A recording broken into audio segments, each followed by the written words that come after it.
আনাস ইবনে মালিক রাদিয়াল্লাহু তাআলা আনহুর দস্তরখানে লাগছে। জীবন পর্যন্ত উনি জীবনে কোনোদিন পানি দিয়া ধুন নাই। দস্তরখান ময়লা হয়তো আগুনে নিক্ষেপ করতেন, আগুন ময়লাকে ছাই বানায় দিত, বাহির করে ঝাড়া দিতেন ফক ফকে। বন্ধুরা জিজ্ঞাসা করতো, আনাস এই জাদু কোত্থেকে শিখলি?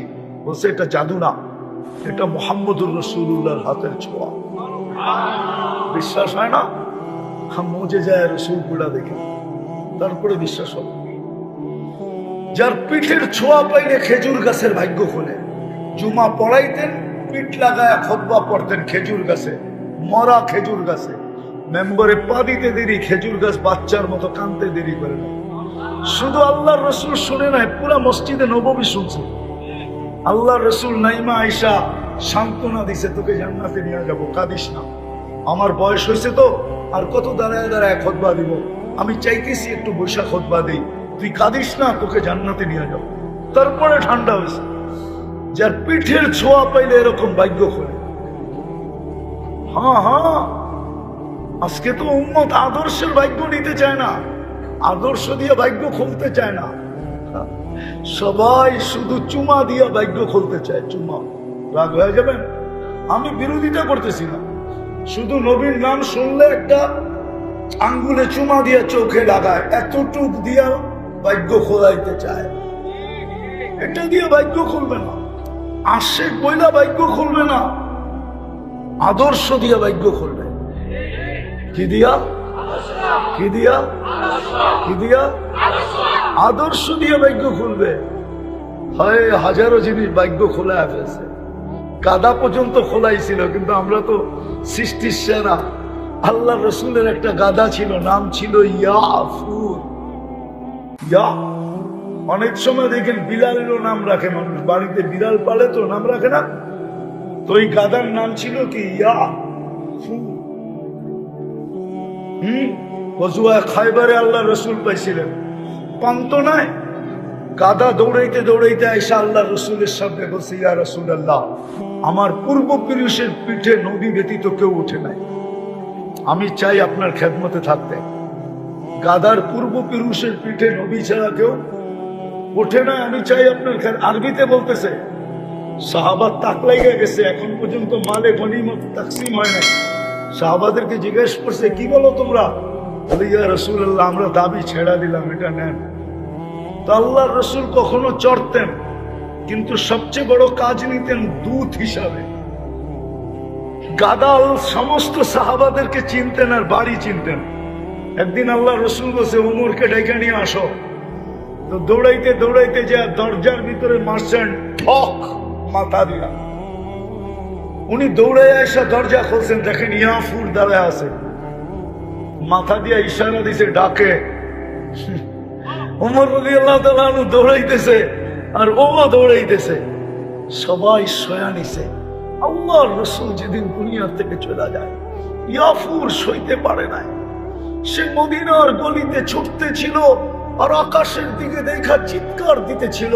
তার জানা ছিল না যে সামনে কুয়া ছিল, ওই কুয়ায় পড়ছে যে আপনি সবাইকে জান্নাতে নিয়ে যাবেন, আপনার নেতৃত্বে আমাকেও যদি একটু নিয়ে যান। এই সুযোগ তো ছিল।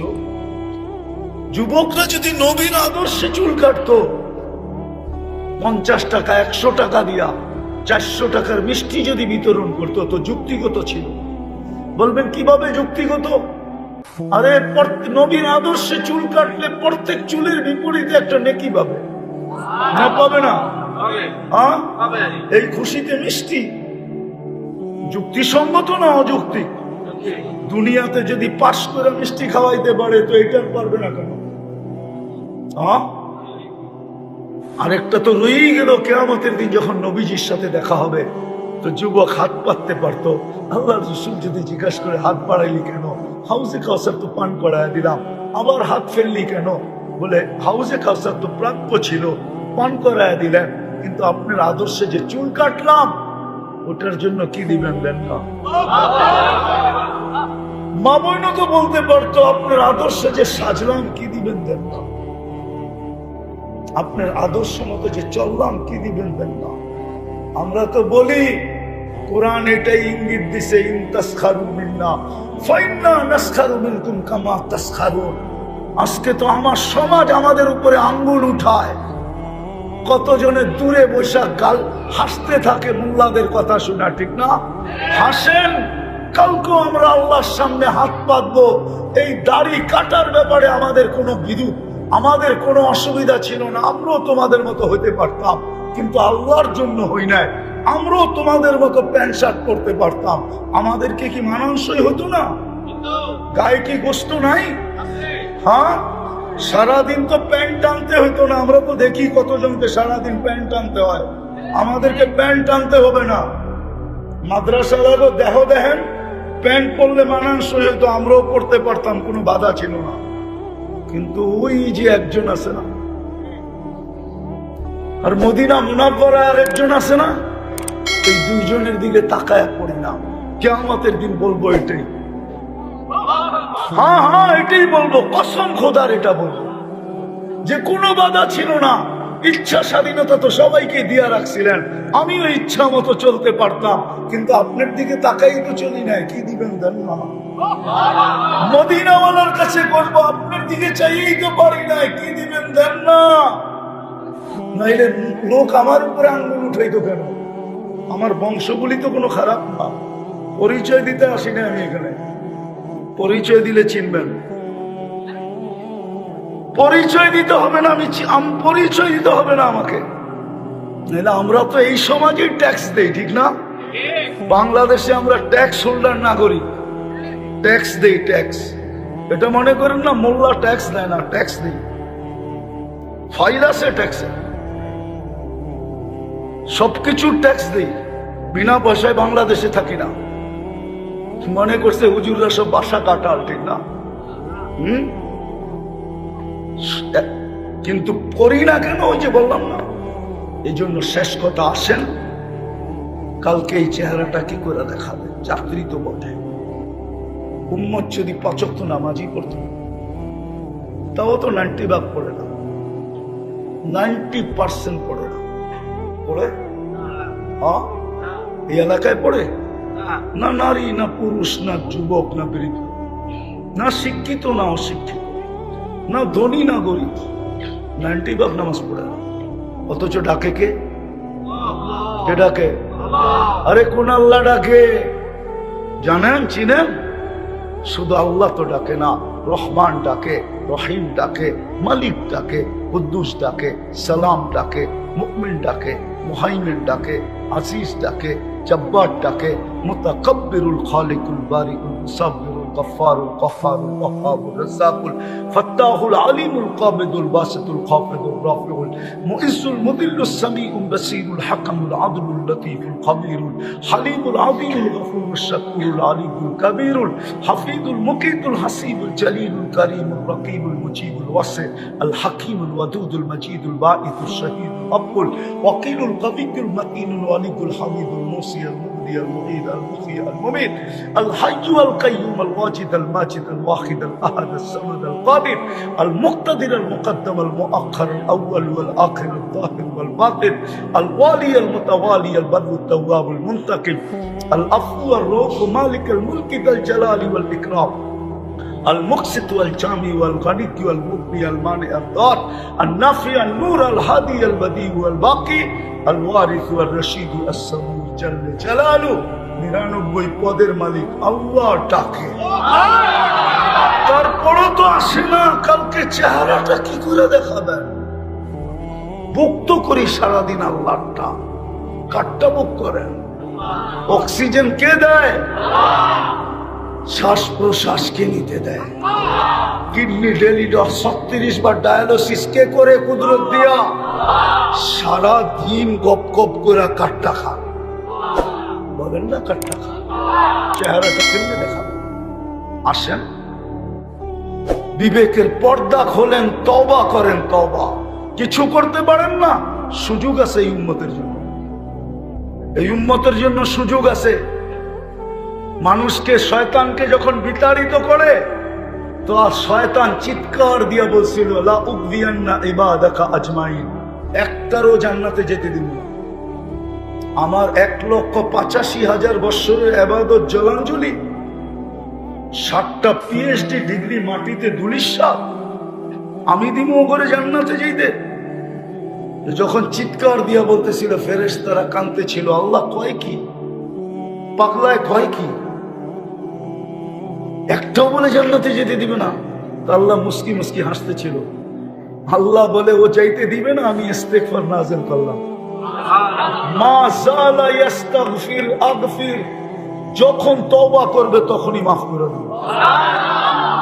আর এই উম্মত, হুজুররা যদি অনুমতি দেয় তো শব্দটা বলতে পারি, কিন্তু আল্লাহর সামনে বলা ঠিক না। বলমু? আদম আলাইহিস সালাম বলতেছিল একটা ভুল করছি, জান্নাতে বাইর করতে দেরি করে নাই। উম্মতে মুহাম্মদী সারা দিন গুনাহ করবে, রাতের 3 ভাগের 1 ভাগ যাইতে দেরি, ডাইকা ডাইকা গুনাহ মাফ করে জান্নাত হাতে উঠায় দিতে দেরি করবে না। কেমন পীড়িত উম্মতে মুহাম্মদীর লোকে, কেমন পীড়িত, কেমন ভালোবাসা, কেমন মোহাব্বত, কেমন কি, হায় হায় হায়, কেমন ভালোবাসা উম্মতে মুহাম্মদীর সাথে, কেমন ইশক, কেমন প্রীতি, কেমন স্নেহ, কেমন মায়া, কেমন মমতা। আমি একটা গুনাহ করলাম, জান্নাতে বের করে দিয়েছি। একটা ভুল করলাম, গুনাহ না ভুল, আর এরা গুনাহ করবে রাত্রে ডাইকা,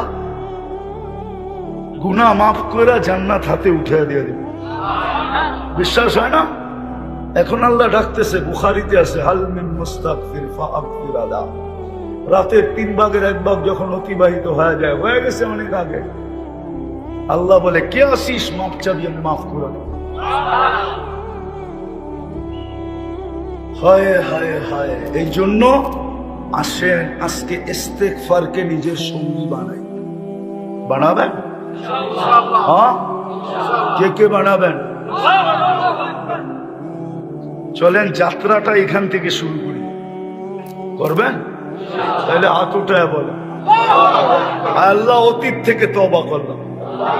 বলেন বলেন, আপনি আমাদের গুনাহ মাফ করে দেন।